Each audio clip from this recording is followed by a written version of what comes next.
We're Kevin and Taylor, a travel couple turned travel family who has taken our van to Mexico. But traveling with a baby is slow, so to speed up the process, I'm gonna drive 2,500 miles from New Jersey to Phoenix in 2.5 days, while Taylor and Wyatt jump on a plane to meet me there. I was hoping for a smooth journey, but with Arctic weather 10 degrees and severe wind, the wind is so bad right now. We run into a few issues along the way. Today, I am unfortunately leaving the family again to start a solo road trip across the country.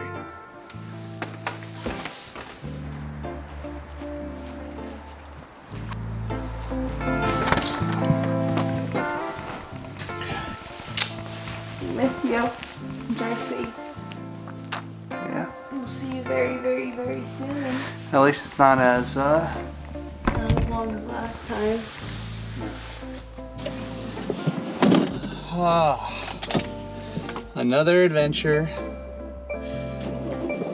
This one's a freaking haul though. I'm doing it all by myself. I don't really feel like doing it. Beep, beep, beep, beep, beep. I love you. Miss you. So you might be wondering why I have 2 snowboards this time. We are headed to the mountains in Colorado. I just came back from the mountains, but we're also headed to Mexico. So I'm driving the van as far west as possible, so Taylor and the baby don't have to be a part of that, since it will take triple the amount, maybe even quadruple the amount of time traveling with the baby. So I'm doing it solo, and then I'm gonna fly to Colorado, snowboard with the fam, and then we'll fly back to the van and then make our way to Mexico, which is gonna be freaking epic. I'm really excited, but I guess you gotta pay the price to get there, right? From the East Coast, it's super far. So we're starting the journey today. I have 36 hours to get to the West Coast before the flight, so wish me luck. It's gonna be a journey, especially with all the freaking crazy weather that's going on right now. All the winter storms, the snow, the crazy wind, the tornadoes in Florida, like, it's not gonna be great.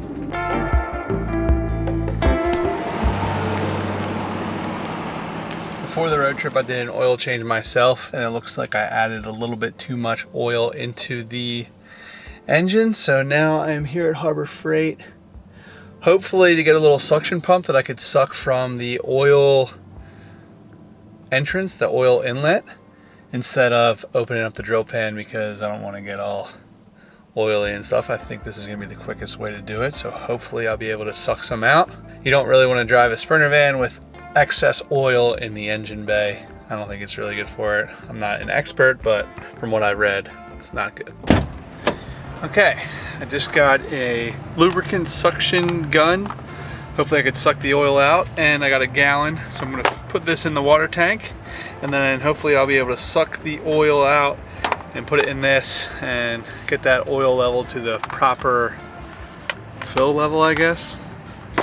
Let's hope this works so I don't have to get under the van and do the whole oil pan thing, because then I need to go to like an AutoZone or auto parts store, and I don't feel like getting dirty. Fingers crossed. Okay, so I'm hopeful this will work here.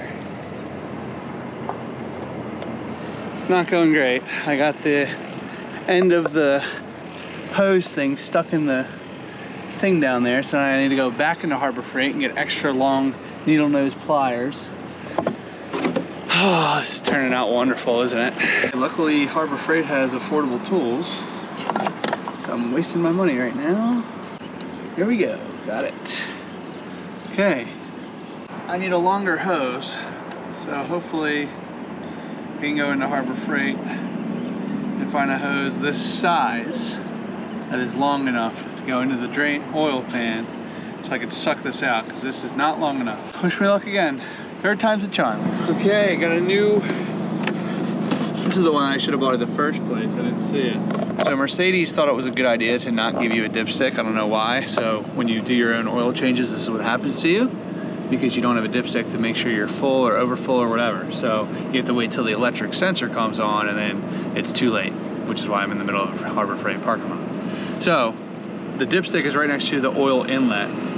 or the dipstick compartment area. I apologize for all the noise. There's a bunch of like working trucks around me. But here we go. So I got this big boy inserted into the dipstick. It's working.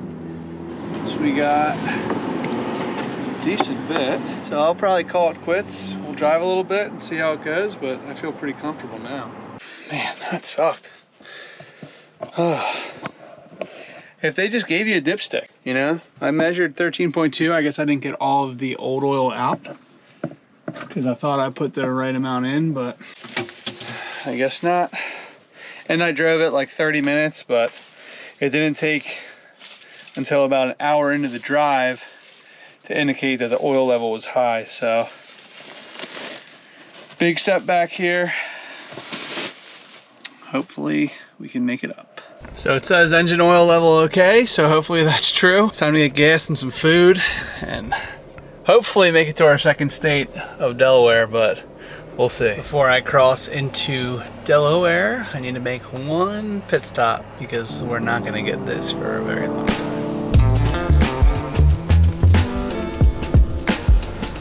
Woohoo! We officially made it to our second state of the road trip here in Delaware. Took a little longer than expected, unfortunately. But we're here. We can't really complain too much. Well, we just made it to country. State 3 here in Maryland. I didn't see a sign, unfortunately. There wasn't really too much of a welcome. Which is a bummer, but State 3. We're moving along here. 11 hours in Nashville. Not looking good. Looks like we're coming up on Virginia right now. We're right in the middle of the Appalachian Mountains. It's pretty over here, even though it's getting dark. All right, officially in Virginia, like I said, and diesel is $3.99. Still the same price as New Jersey. I did see $3.89 in Delaware. And then it jacked up a little bit in Maryland. So hopefully diesel will get cheaper. Fingers crossed, because it's gonna be expensive.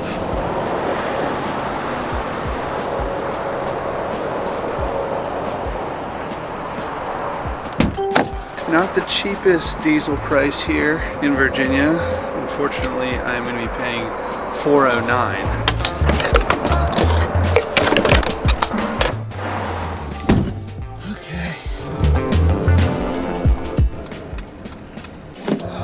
We're in Tennessee at least. It's 32 outside though, so it's pretty cold. Much colder than it was today. It was like 60. It'd be like high 50s, 58 or something. So, can't really complain about that. I think we're 20 minutes out from the Cracker Barrel. Plug on in. I didn't stretch again. I gotta do better at that. Every time I get out, I gotta start stretching because it's getting the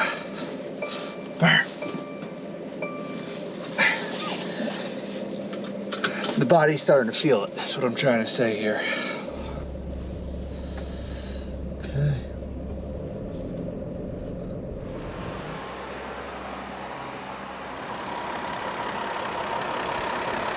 We made it home.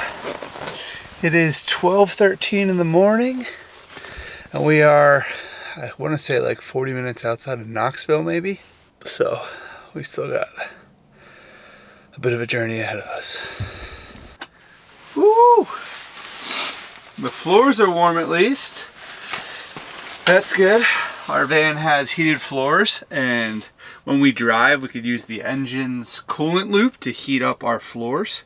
We have a coolant loop in our floor, and anyway, it's pretty cool that we get to use our engine to do that. Gotta move these snowboards because they are taking up that warm floor. These bags are nice and warm because they're running on the floor obviously, and we need to let this heat up.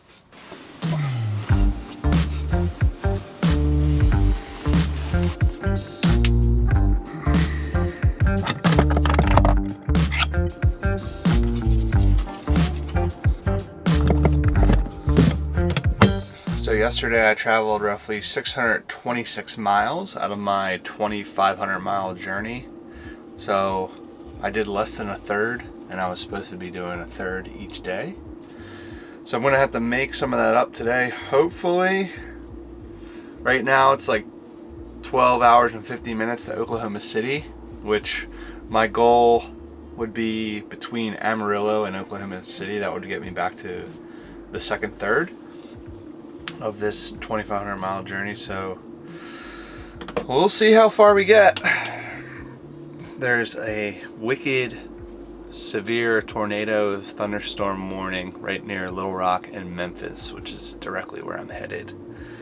So hopefully that kind of leans down before I get there, because I don't want to be driving through that. But today's going to be a windy day.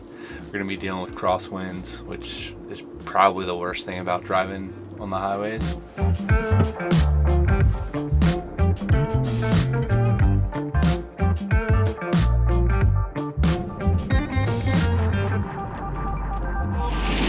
Well, it is officially bucketing down right now, which stinks because it's making me drive a little bit slower, but we just made it into the central time zone. We're coming up about 100 miles outside of Nashville, so we're gaining an hour.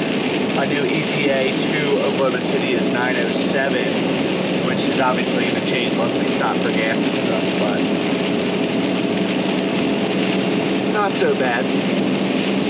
Could be worse. There was tornado warnings and stuff, so I'll take some heavy rain over a tornado.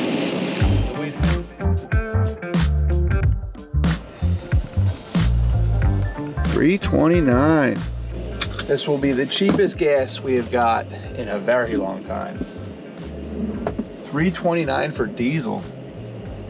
Regular is unleaded is $2.76, so good prices here. It's gonna be nice to take a break. That was a brutal drive. The crosswind assist came on like 10, 12 times probably. I'm pooped.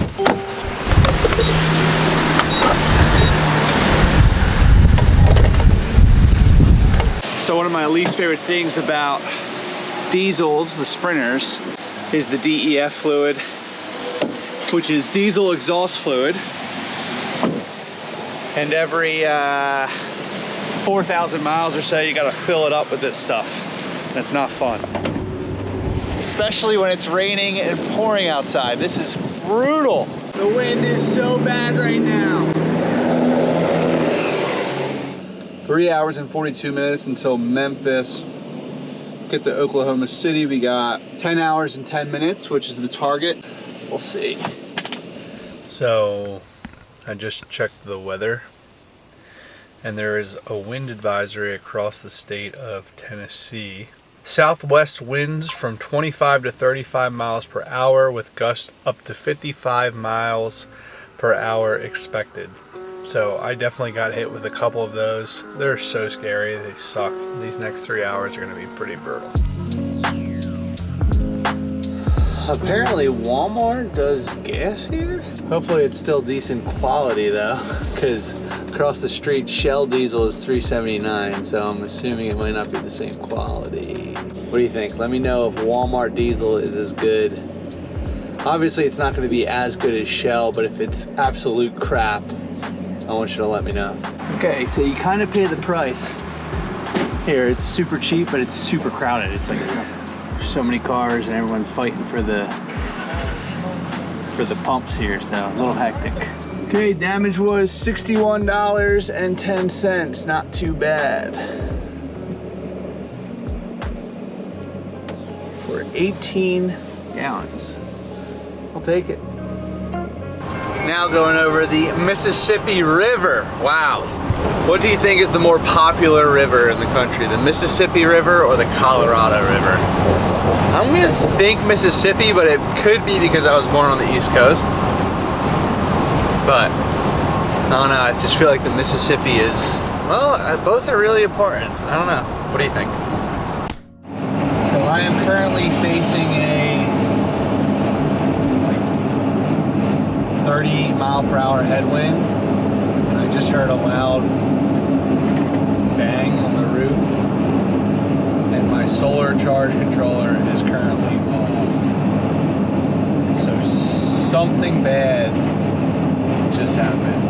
And I'm on this highway 40 in Arkansas, and there's no exits. There's nothing. But it's too dangerous to just pull over on the side of the road. So like,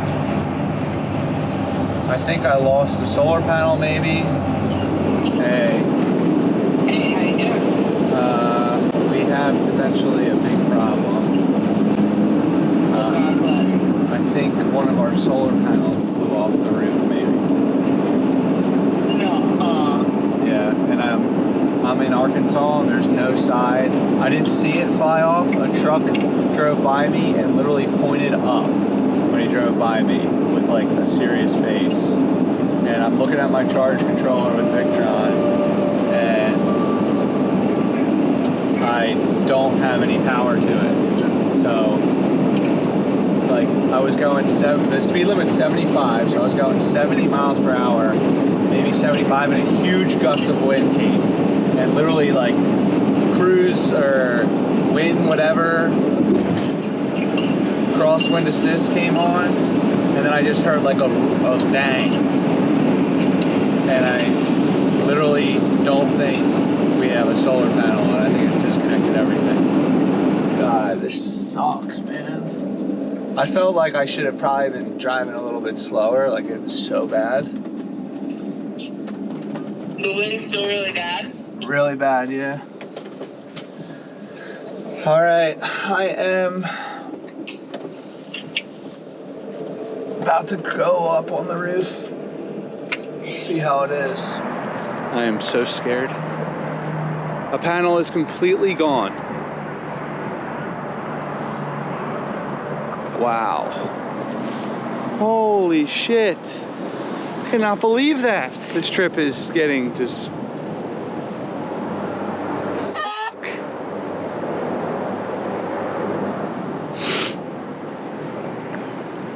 I can't believe this. A solar panel literally just ripped off the top of our van on the highway.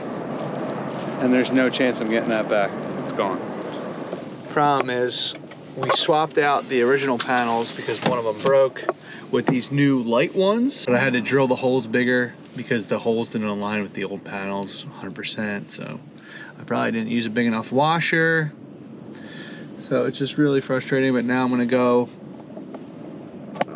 onto the roof of the van, hopefully, and just make sure everything's tight, because the last thing I want to do is, you know, lose another panel. So that's what we're doing. Just a little windy. My God, I picked the wrong spot to do this. Fix the rest in the morning. Oh, I'm cold. It's 33 with wind frickin' blasting. And it's 5 o'clock. I got a 7.5 hour drive to go.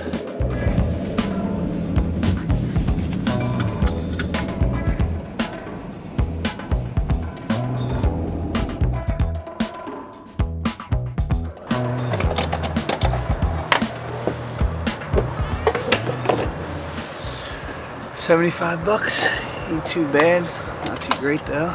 There's some positivity out of this experience. One, we didn't kill anyone. Thank God the panel did not,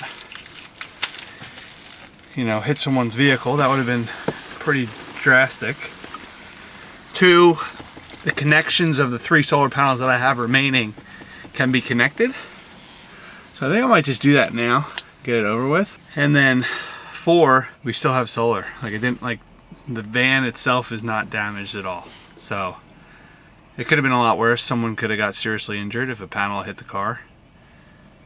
Something could have happened to the van that doesn't require, that's not just an inconvenience, something pretty drastic.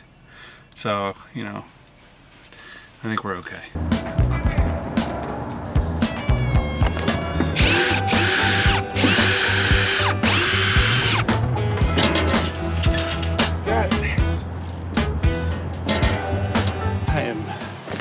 freezing right now. This has been an adventure to say the least. All right, we're getting back on the road. We got 5 hours.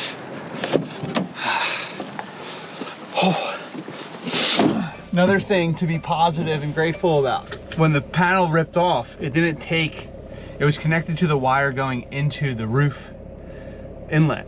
Thank God that did not get ripped off. If that did, that would have been serious trouble. Had water leaks and everything. So we are really, really lucky. Let's hope that all of our panels make it.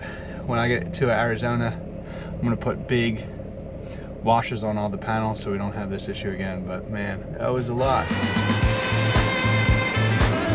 I am seriously screwing up on this trip. I am about to run out of gas. I have a gas station with 3.1 miles on it, and my gas meter is saying empty. I thought I had like 20 miles, but I probably do, but this thing's just freaking me out. Well, we freaking made it, thank God. What a day. Hopefully tomorrow is a wee bit easier. Still got like an hour drive, I think. This was an expensive fill up, $3.72. That sucks. That's what happens when you wait.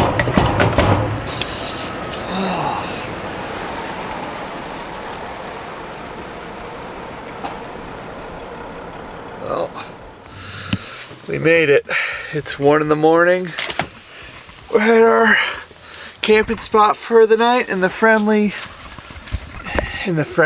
Walmart parking lot here. I cannot wait to be done this drive. I'm gonna go to bed, guys. Good night. Well, it's 14 degrees outside and it feels like -2. It is pretty cold right now. And inside, it's a cold 57. Now I had mainly the heater on, or the heated floors on, not the fan. So I had the fan speed at like, I think 30%. So it didn't keep it as warm as you'd like, obviously. So bottom line is, when it's this cold, you need the air blower as well. So I cranked that up to, I think, 100% right now, which is why you're probably hearing that humming noise.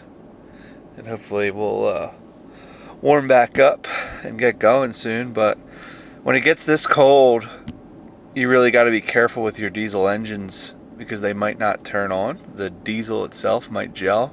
Luckily, I filled up last night in Oklahoma, so Oklahoma should have diesel that can tolerate the colder temperatures.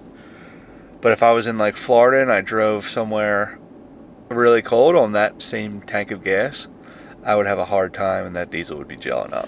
There is ice on the windows here. Oh.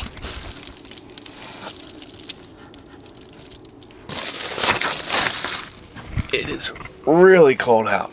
My goodness. So typically when it's this cold, I'll put my window covers up in the front to help more insulation, but since I'm just doing hit and runs, I'm just doing the curtain. But man, something to consider if we're ever trapped in this cold with Wyatt. Like, I need to have the heat blasting on full blast to maintain a warm temperature in here. Whew, it's cold up here. Let's see if the car will even start. If it doesn't, we're in trouble here. I think we're in good shape because the diesel heater is still on and it's still sucking diesel. But here we go. Will the engine start? Woo! That is a great sign. Thank the Lord.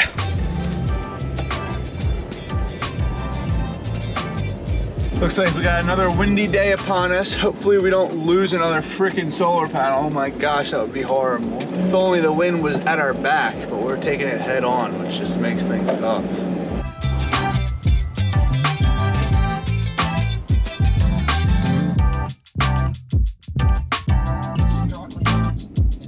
First stop of the day here. Getting a good gas price, diesel price of $3.29. Gotta do some more damn DEF stuff. Sucks. I feel like I did it yesterday, but I'm just gonna do it before the warning comes on, so just brutal. Holy shit. Holy shit. Oh, oh, my hands. My hands are so cold.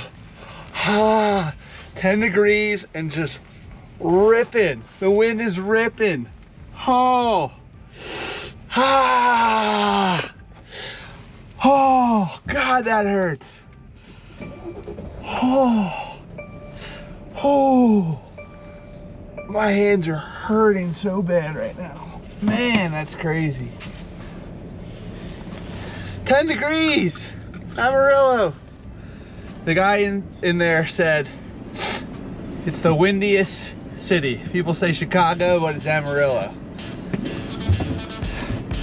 I think I'm learning that the hard way here.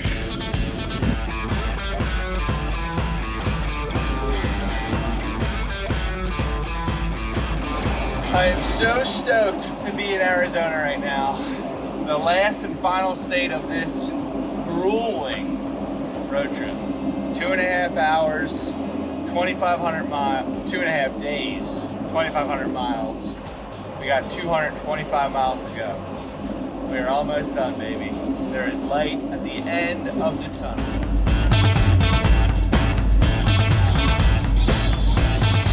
I'm currently in Payson, Arizona. And before I get to my camping spot for the night, I want to fix the Starlink because for whatever reason it's not working right now.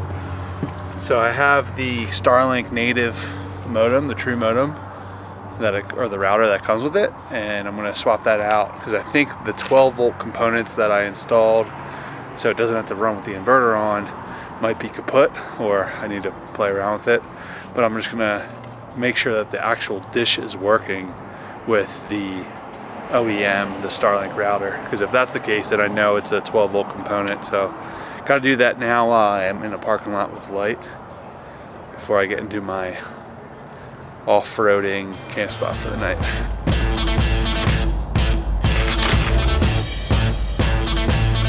Okay, so I got the light on the router, the Starlink router, so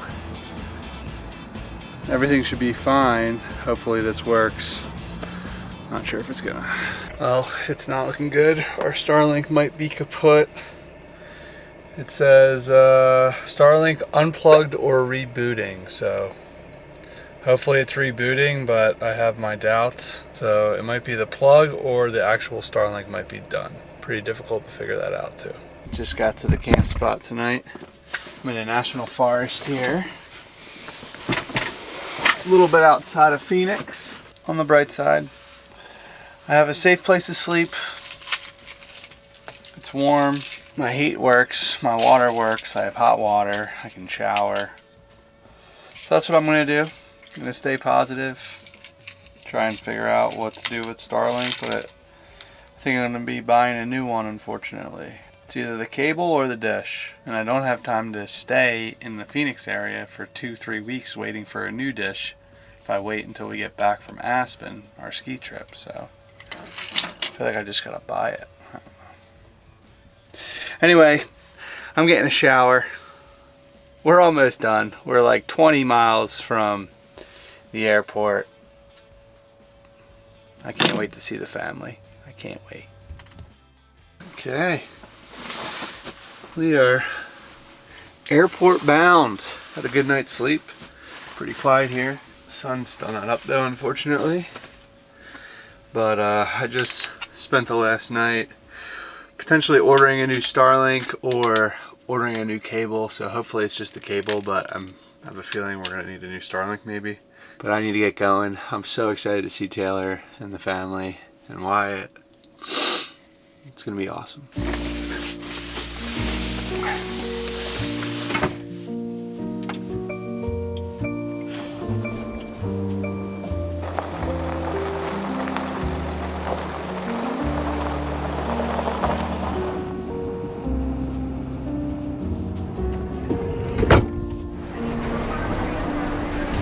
just when I thought this trip couldn't get any worse, my flight is canceled. So after a lot of back and forth with the gate agents, I was able to get on a flight to Dallas, and then hopefully from Dallas I could get to Aspen, which is the same airport Taylor and my family and Wyatt are at. So I think they're still here since they're delayed, so I'm hoping I can find them. I still cannot believe I'm making it. I really thought I was gonna be living in the van today, just waiting for my flight tomorrow. I'm in shock. Hi, buddy. Hi. What's the matter? It's Daddy. We made it. How are you? I'm so good now. Do. We're going to Aspen. We're gonna see snow. Although I was able to meet Taylor and the fam in the airport, I was unfortunately booked on a later flight, but at least we all made it. Join us next week where we squeeze in a quick ski trip before jumping back in the van to head south.